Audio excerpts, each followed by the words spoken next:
Phone number is 888-659-3727. Let's see who this is. Hey, you're on the air. Who's this? I personally think that you should still do the show while you're drinking. When I come down and we can go out to the bars, and when we get really drunk, we can talk to people about their hair. Well, I don't mind doing that. Only if you're around. You're gonna have to turn down your computer. Let's see. Well, my computer's not on. I'm on a headphone. Oh, Hang on a second. That could be it. Is that better? That's good. Okay. All right. Yeah. Joe, thanks for calling, man. How are you? I'm good. How are you? I'm good. Joe Tillman, everybody. Joe Tillman, hair transplant mentor, the original hair transplant mentor, the first guy that actually took the time to document his hair transplant journey online. And you know what? That changed the way people do stuff online now in this world, in the hair world. Everyone now is trying to be Joe Tillman or Joe Tronic. So I got to give you credit, man. Well, thank you. I appreciate that. And, I look at results that people are posting and even clinics, when they're posting the results that patients send into them, which, it's always great when patients send in the results, but when the clinic turns around and posts them and the photos are taken with like an iPhone 3G with Vaseline on the lens, and it looks like it's there's a heavy fog that has rolled in from the water. It's like, when I was taking my photos 12 years ago, when I first started this, it was with a little Fuji FinePix 2.1 megapixel point and shoot camera, and they were crystal clear. Sure. And I'm still like just absolutely befuddled and amazed how some of these photos can come out to be so fuzzy. Well, I've got to tell you that the most successful clinics, the most successful physicians, the guys who are out there on Bald Tooth Talk and on the IHRS, and the guys that are, or at least the IHRS members who really are putting themselves out there on the forum and elsewhere, they are doing a lot better. There's no doubt. The images are really getting a lot better. And frankly, I think they took the lead, your lead, what you did for Hassan and Wong by, basically providing images at, specific angles, using the same lighting and a very, simple light blue background that actually made everything kind of jump off the page. And that was a big one. And you see a lot of guys who are basically, and I'm glad they're kind of using that lead. They're copying your style to present their images because they know how effective that is. And I think that's awesome. I agree. We were the first to have, the light blue background as a standard background for the photos. But I'm seeing more clinics. It's been a long fight, but I'm seeing more clinics finally not trying to enhance the result with the flash photography and the wet befores and the dry afters, and all the tricks, right? And look, it's nice to see that. I got an application to the IHRS from a group who's overseas, and initially the images looked as though they were somehow filtered. Now, I come to find out that that happened during the uploading process. For whatever it is, I made it clear. I said, listen, I can't even take a look at these images. Do you have the raw files so that we can take a closer look? Initially, not that this doctor was offended, but they tried to kind of explain what happened, and they wanted to make sure that they knew they weren't trying to alter the images. I wasn't accusing them of anything. I just said they look altered. I can't use these images to assess the situation. They ended up sending me the raw files. I have to tell you, I was very impressed with the work. And now we're going through the process of, speaking to their patients and stuff like that. But the thing is, those images may be images that they would accidentally post online that could create a false impression of what they're actually doing. But there are doctors out there that do that purposely. They want to create that false impression so that the work actually looks better than it is. Well, of course. They're the old tricks, and then there's the new ones that can, claim, well, it's the patient submitted photos, and sure, they're not crystal clear like we would take in our clinic, but it is what it is, and it's still the result. And in some cases it's valid, and in other cases it's not. Well, listen, all I can tell you is this, and I made a post on Facebook about this. Dr. Mark Dower presented a really nice case on Bald Truth Talk, and I think it's important. It was important to kind of let people in the industry know that this is what consumers expect. They want to see the whole deal. They want to see everything in HD, in good lighting. They want to have the potential to speak with the patient, or at least have the patient share their experience, and then they want follow-up. So they want things start to finish.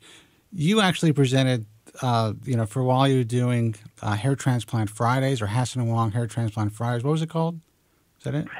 It was H&W Video High Definition Video Fridays. Right, yeah. and which was an incredible idea. And, frankly, I wish that everyone would do that, because I have to say, at least judging from the caliber of consumer that's starting to come through our resources now, I mean, a lot of these guys don't want to settle for less. And why would I blame them? At the very least, obviously, for me, I would want to meet patients. I would want to speak to the staff. I have an entire list of things that I would have to go through even before I considered going with this particular clinic. However, at the very least, you want to be able to see crystal clear images and video. And it's not so hard to do. And you've proven that over the years. It's really not, and what was interesting is how we were able to pull off being able to do that every Friday. And these weren't results that were built up that we just had in the repository waiting to be released. These were, we were scrambling every week. It was like a weekly sitcom. We're scrambling every week to come up with something. And when doctors tell me that they can't, their patients won't sit there and do it for them, that's not true. I mean, it may take a little work, but you will if you're doing enough surgeries, you have enough patients.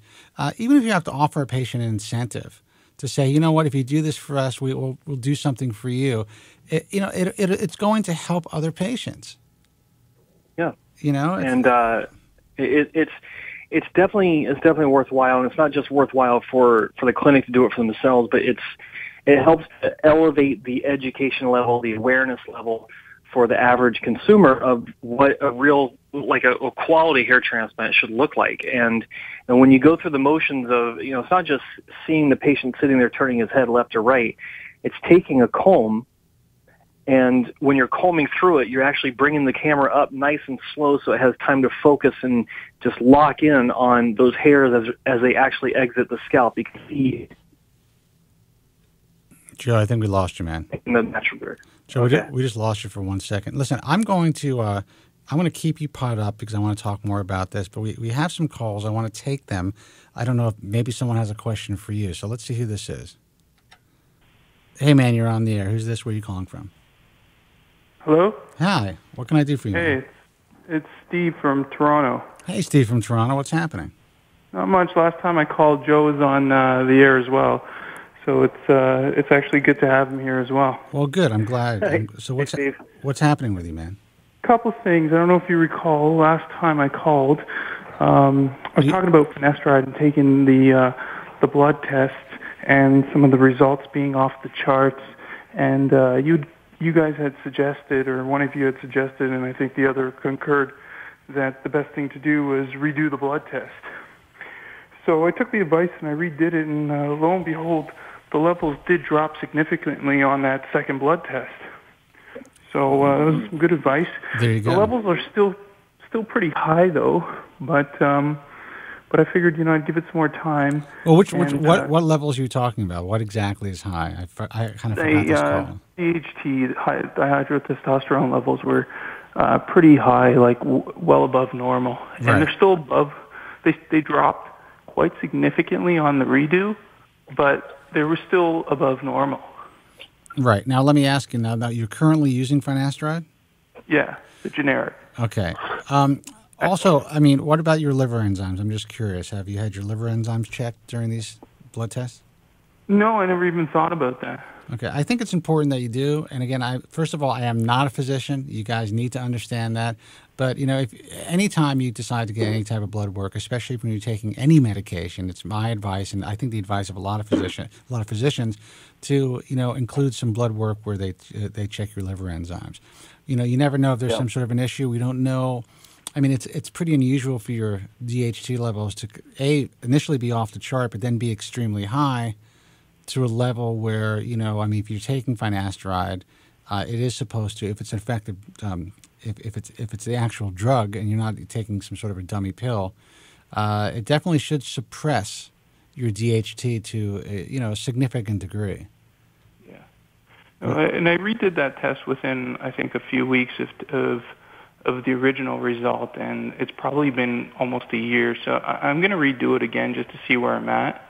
Well, I think the question is, how's your hair now? I'd stay, I'm using that, I'm using minoxidil. I do a little bit of derma rolling as well, and I got the Nizoral in there once a week, but it's okay, but I still feel like I'm losing it, and it just might be my genetic disposition. Disposition. How old are you again? I don't know. I'm 37. Okay. And what degree of hair loss do you have right now? Are you familiar with? I've had two strip procedures already. Okay. And at the point where are you the guy's wife left him? Yeah, I want to talk to you about that actually. Okay. A couple interesting. I want to talk about the good and bad about my hair transplant. All right. But yeah, so I had two surgeries, one at 34, and at that point I was assessed as a Norwood 5A. And that procedure I jumped into too quickly, and I still got a respectable result, but I didn't do my due diligence. And the second time around, I went to Dr. Rahal, and it really made a significant difference. However, I still feel like the sides are dropping and they're still thinning, and a bit of a concern of mine still. All right. Now, have you spoken to Dr. Rahal about this?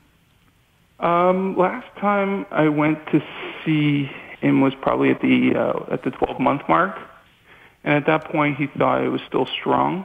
Like he said, there's essentially we don't have anything to talk about at this point. You're good.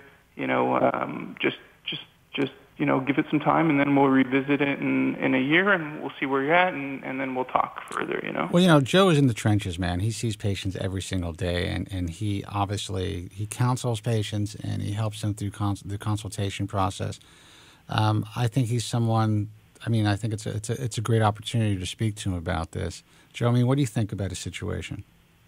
Well, my first question is, you're a 5A, and you've been on.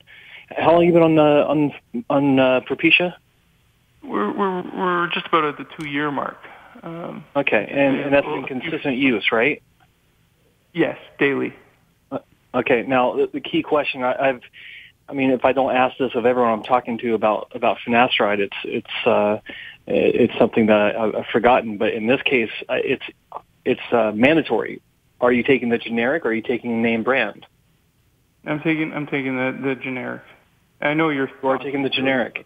Yeah. Well, they're valid, and I think that if your DHT levels are still registering as high, and you're taking the finasteride generic version, maybe the inconsistencies I've written about that I've seen over the past, I think it's probably 5 years now, give or take.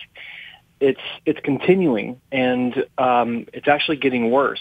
We're noticing in our clinic that more and more people are still saying my finasteride's not working, or my Propecia stopped working, and almost every one of them is because they switched to the generic, and almost every one of them, 6 months later or what have you, after they've switched back to name brand, be it Proscar or Propecia, they've all reported that the loss either stopped or it turned around and actually improved again back to the pre quote unquote generic levels. Right? It's funny. There's no doubt in my mind. I've been talking about this for years. I joke around saying that I'm a brand whore, but the truth is I would never switch.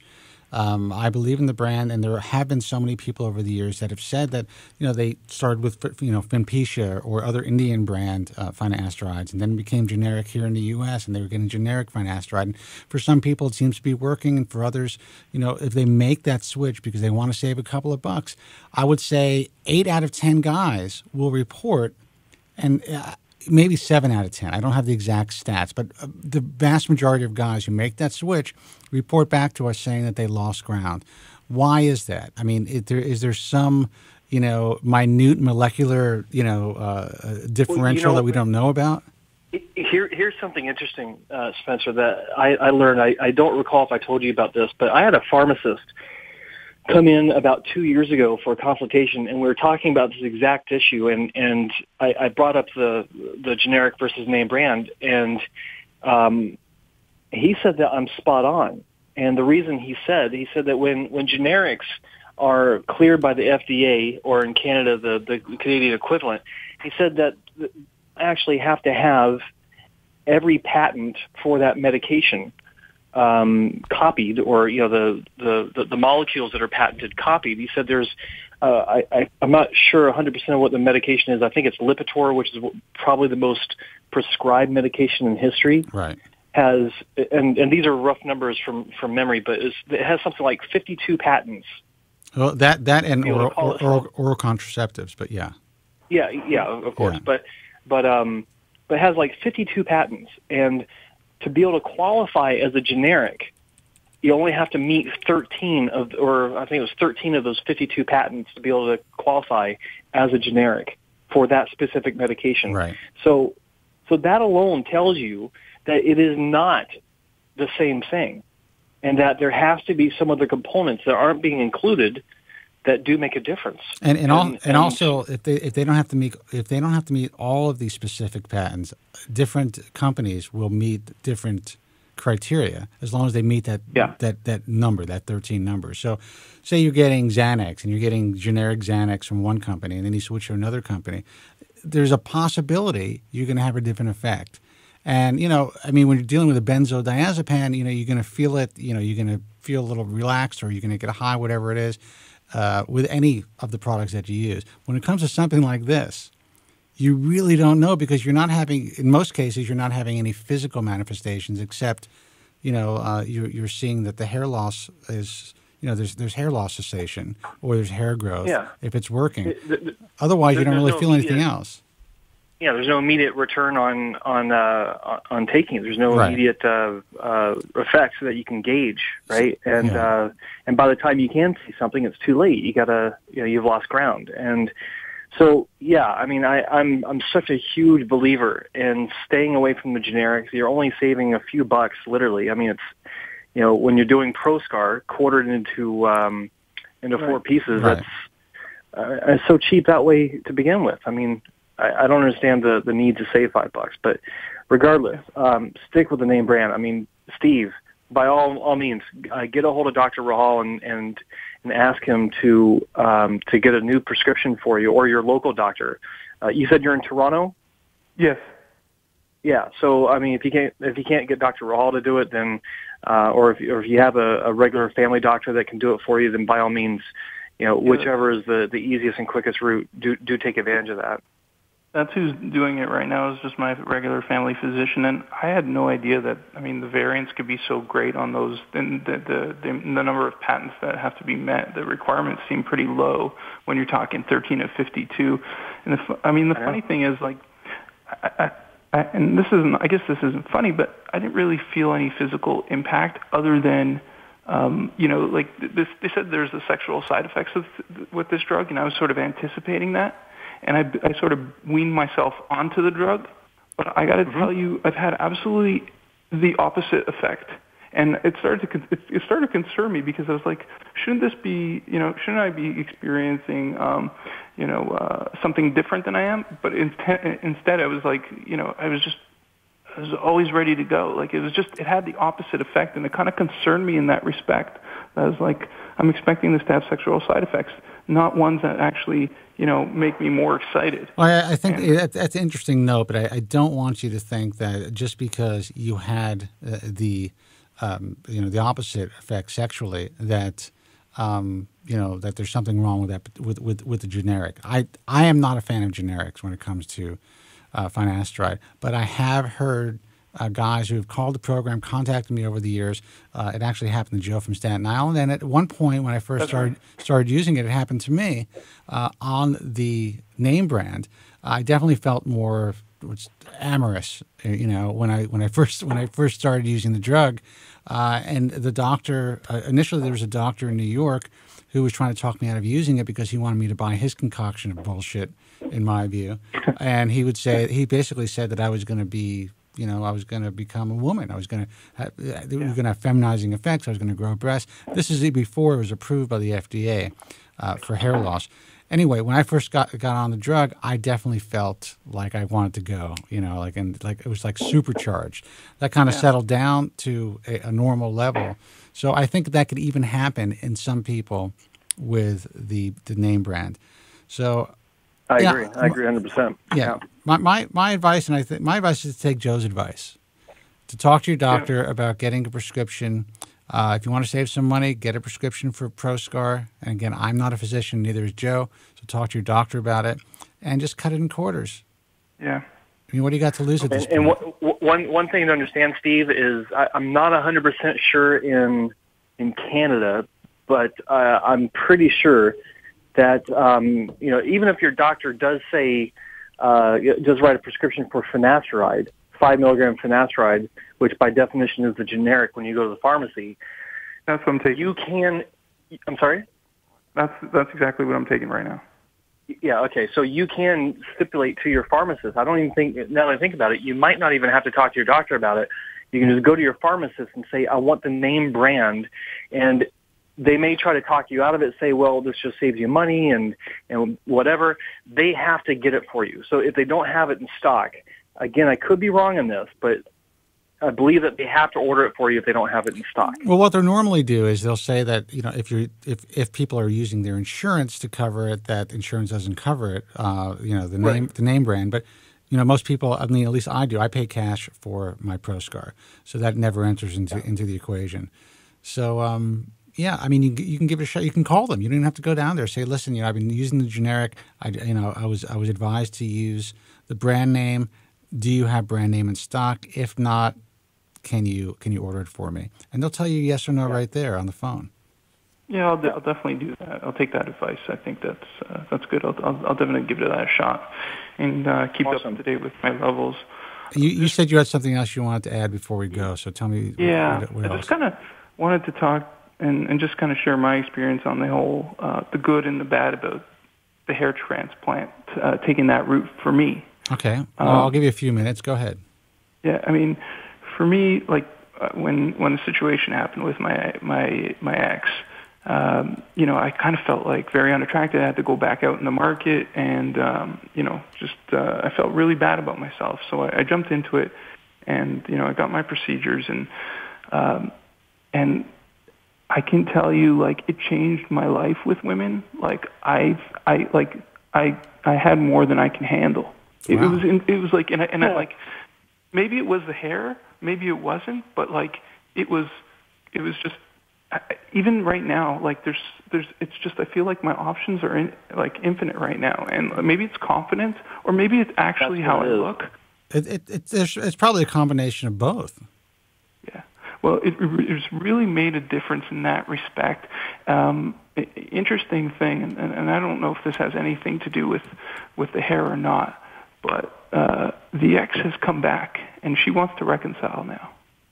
Wow. And yeah. Don't do it.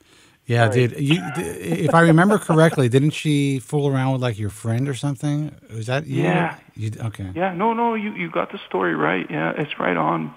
And dude, let me tell you something. And I learned this a long time ago with people in general, but especially women. And you do what you need to do for your life. But my advice as a guy who's been through a lot in my life with people, once a snake, always a snake. That's just the way that it is. If she's going to, go ahead.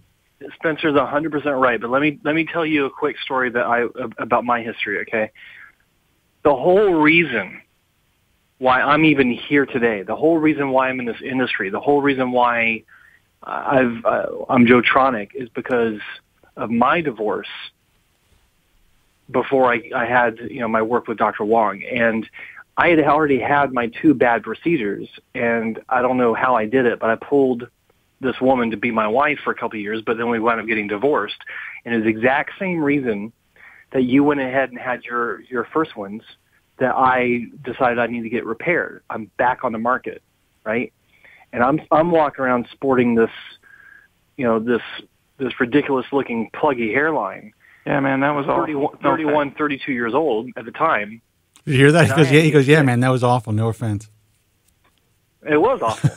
And let's call spade a spade, right? Yeah. What you're experiencing now, after you had this reconstruction of yourself, so to speak, is exactly what I went through. And let me tell you, you just touched something for me where you said now she wants to reconcile. I had the same issue. No way. She came back wanting to reconcile like 8 months after I had my first repair procedure with Dr. Wong. Yeah. Right? So when I say run, I mean create a Steve-shaped hole in the wall and get the hell out of there. Yeah. Do not stop. Do not collect. No, just get the hell away from her, because there's so much more out there for you. I can't stress this enough. No, and I met some great women, like fantastic women. But I mean, awesome. We share 3 kids together, man. Like we have triplets. Yeah. And that's heavy. That's heavy. And they're young kids, and it's like she seems pretty sincere and all that, and it's just like I don't know if I could go there, but I'm getting a lot of pressure even from my family, man. They're just pushing me to get back with her. Well, here's the thing: you don't have to marry her again. True. I mean, right. Honestly, if you want to give it a shot, it's your life. It's I would say, the 3 kids absolutely changes the equation. But I would still say, unless your kids are being really affected by it, unless you're doing this for your children, that's one thing. But if you're just doing it because you want to keep the family together and your kids are okay, I would still say, don't do it. Stay in your kid's life. Be friends with this woman. It's only going to turn out bad. But if you do it, don't marry her again. That's my advice. I gotta add something to that. I agree 100% with what he's saying, but I can't stress it enough. I mean, once you're back, if you do get back with her, then things go right back to the way they were. Yeah. There's no way around it. I mean, that's just the way it happens. The truth is, all the little things that screwed her up, or when she was looking at you saying, I got to go screw somebody else, they're going to come back. Right now she's like, well, you know what? Maybe you're looking better. Maybe you're acting differently. Pretty good. His confidence is up. Right. Yeah, I mean, like she sees when we're around with the kids together, she sees my phone going off, and she's like, okay, this girl, and she's getting jealous, Yeah, and that's all it is. That's what it is, because all of a sudden now you are, you're wanted by somebody else. You are desirable. You have something to offer. Your stock went through the roof. Before, she's just like, I've been with this schnook for so long, I want to go F somebody else. And she ended up screwing your friend. Yeah. And ultimately that didn't work out. And I mean, overall, I don't want to toot my own horn, but a pretty decent catch. I held a good job. I make some good money. I look good. I'm in shape. I'm a good father. So what you do? You go get yourself a younger woman, someone in, how old are you, 36? 37. All right, get yourself somebody, who's, 25. Yeah, 25, 26 years old, and live your life. How old is this woman? She's 36. She's okay. So you guys are the same age. So when you're 60, she's going to be 60. How's that going to work out? I don't know, man. Yeah. Listen. That sounds. Listen, I just happen to be with a younger woman. If I would have met somebody my age at the time, who I felt was my soulmate, I probably would have stayed with her, and I would be with a 49-year-old woman right now. Right, but that's not the case. And I have to tell you, there's definitely some perks with being with someone who's, at least slightly younger, a little bit more shelf life. You're just coming into your own now. For sure.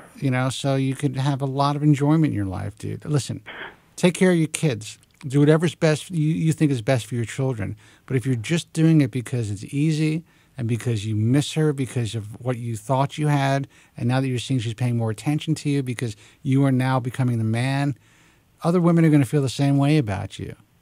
Yeah. No, the kids are the real kicker in this situation, and she's definitely turned up her game as an individual and as a mother. Yeah. And I mean, again, how long? Who knows, right? And the thing is, we're not even legally divorced. We're just separated. We haven't been able to pull the trigger on that yet either. Oh, man. So you are still married. Oh, yeah. Yeah. So the thing is, I've had a girl that I've been pretty good with, and it's been pretty amazing, and she's fantastic to me. But this girl wants to have a kid, and that's something I don't think I can do anymore. Once you get a vasectomy. Yeah, exactly. Well, I don't have, and then just don't tell her, eh? Yeah, just get. Well, listen, I'm not going to tell you that, but you do whatever you want to do, but get a vasectomy, and that means that you're unable to have children anymore. Yeah. No, so I mean that's been the positive side of things. It's really boosted my confidence. I think ultimately, I wanted my ex to come back to me, sort of a little. Yeah. I don't know, retribution. Absolutely. If you will. I don't know. Well, of course. And now it's your turn, dude. Do whatever you need to do to make yourself happy. Take care of your children. And honestly, if it were me, I know that it's going to be a mistake. I know that in time you will regret this, but you do what you have to do. Yeah. Now, that's all the positive stuff. Now, the negative stuff with this is that I worry about future loss every single day, and sometimes I regret my decisions because I feel like, what happens if I slip to a 6 or even a 7? What am I going to do then? I've already had 2 strip procedures, and then I'm starting to think, geez, am I going to go the body hair route? I'm kind of worried about the options, and I'm just like, I just need to buy time. They'll figure it out. I just need to buy some time. You got a guy on the line who is exhausted those options. I mean, the guy, he's like full-blown Norwood 6 with, and correct me if I'm wrong, Joe, I mean, you had around average density donor, and the caliber of hair was on the finer side. Yeah, exactly. And my only saving grace was I had unusual laxity. It wasn't high laxity. It's just my laxity would return with each subsequent procedure that I had. And I'll never forget, when I first saw Mike Furco in the Seattle office when I went to have my first consultation, he rated my donor hair, or my donor zone, as a 3. Because I had the 2 wide donor scars, and then my hair was kind of, on the finer side, and my density was so-so. But he didn't recognize the fact that my laxity would return, and so that's what allowed me to get so much work from Strip and from Dr. Wong. But it's I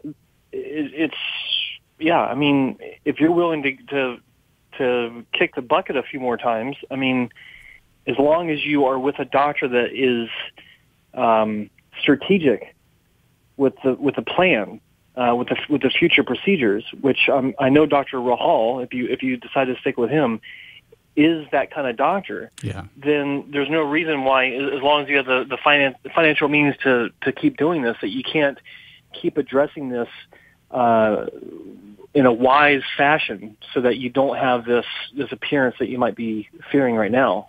I mean, I've done it, and while I'm not saying that you'd be able to have the type of, multiple procedures that I've had, there are options, especially like with Dr. Rahal, because he's not only doing the FUT, but he's also doing FUE, where you can get additional grafts above and beyond, from the donor zone once you're tapped out with Strip. Yeah, I mean, you're in a unique case. I mean, a lot of times this just most patients, from what I see, what I read, and what I hear, just can't get that quantity. And I think I'm probably more on the average patient side. Well, you can't get the quantity if you've been through the bad procedures like I've been through. The average patient, if you've got average density, average laxity, and you go to a good doctor, you've got multiple thousands of grafts available that, again, strategically placed, can make all the world of difference for you. I mean, 8,000 grafts, I don't know what your case would be like, but that's a fairly common number over 2 or 3 procedures with quality clinics on average patients. Yeah. Oh, I've had about 6,500 transplanted, but I mean the first procedure was not with the right person, so I think that impacted the overall plan, and it can, yeah. Well, I think the only way anyone could really tell is to take a look at what you have in a donor bank and to see the quality of hair, the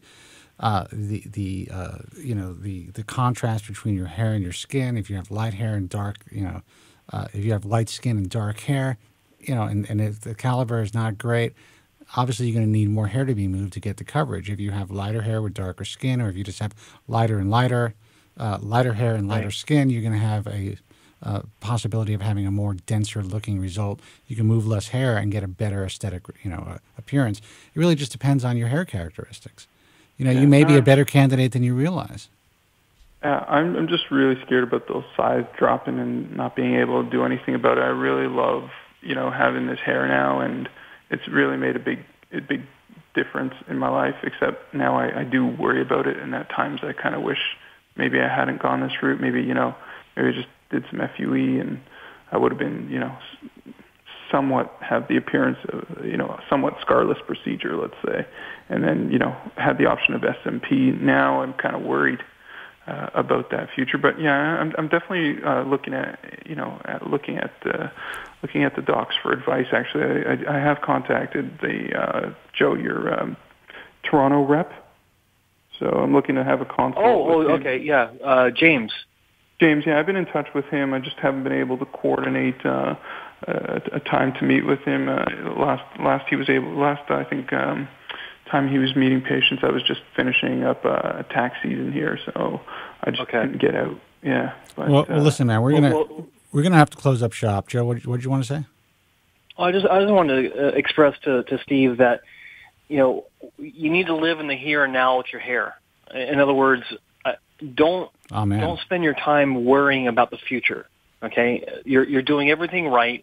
Get on the name brand and see how that works out for you. But in the meantime, aside from that, what you can do for yourself to make sure that you're giving your hair the best fighting chance possible is to stick with the regimen, but also to eat right, exercise, maybe add some MSM. The mineral that everyone's been taking to strengthen their hair. It increases the strength, the rate of growth. It makes it. You have to get haircuts twice as often. Yeah.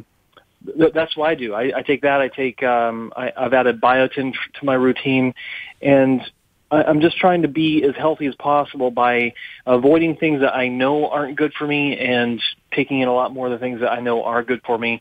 I'm working out the whole 9 yards, and my hair is better than it's ever been.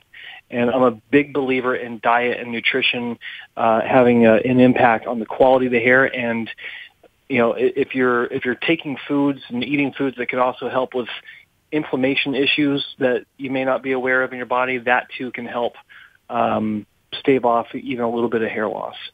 So just do the right thing for yourself physically and nutrition wise, and get on the name brand and let us know what's going on. But I think this might be the answer for you.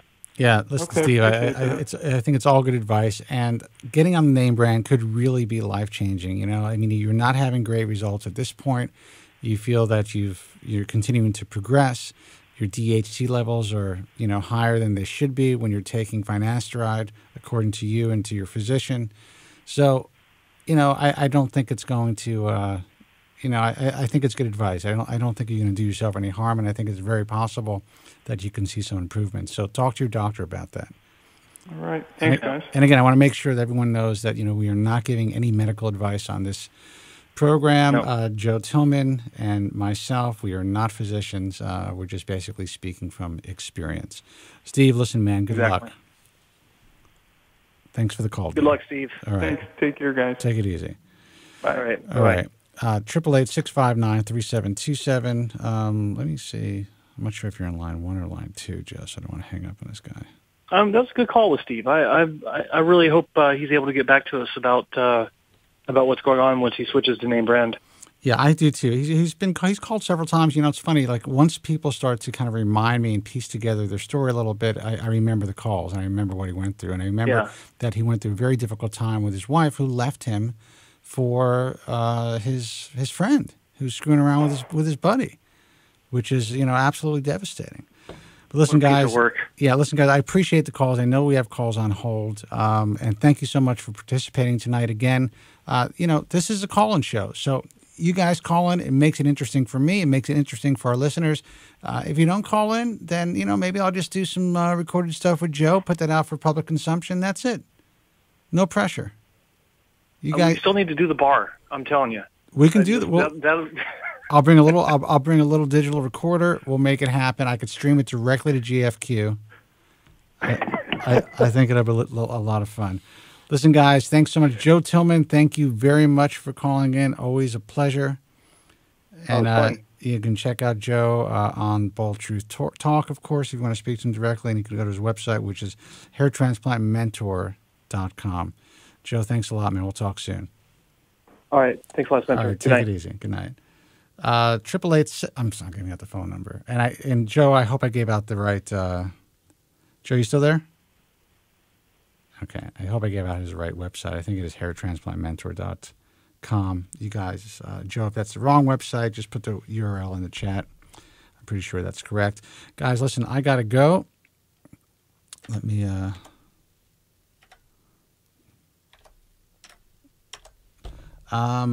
give out the websites.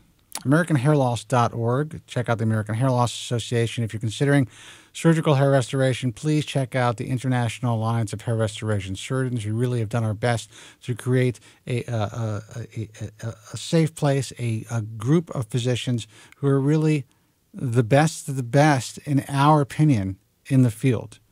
So check them out. Again, it's a good starting place.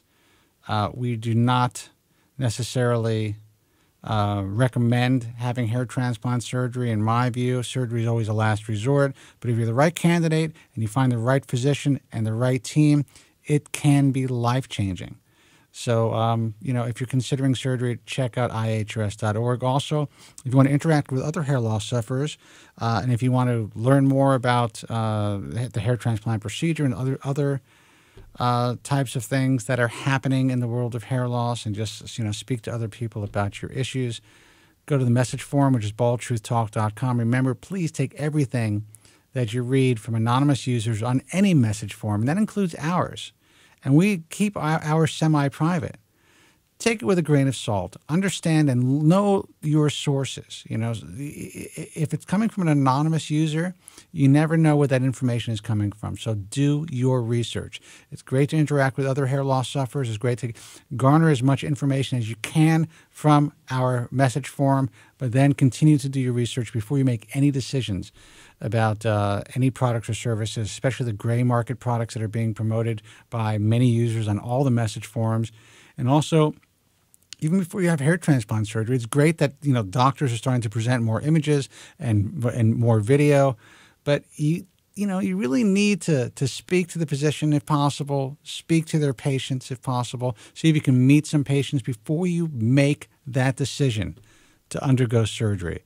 I want to thank you guys for hanging out. I think we'll be live next week. Maybe I'll have it posted in the message forum, or I guess I should start tweeting things. Everyone's asking me why I don't tweet. So I'll let you guys know if we are live next week. Until next time, be strong, God bless, and thank you so much for listening. Thank you very much. I'm sorry for any inconvenience you may have been put to prior to the program, and I'm glad you enjoyed it. And if you could now leave by the exits at the rear, that'd be splendid. Thank you. Good night.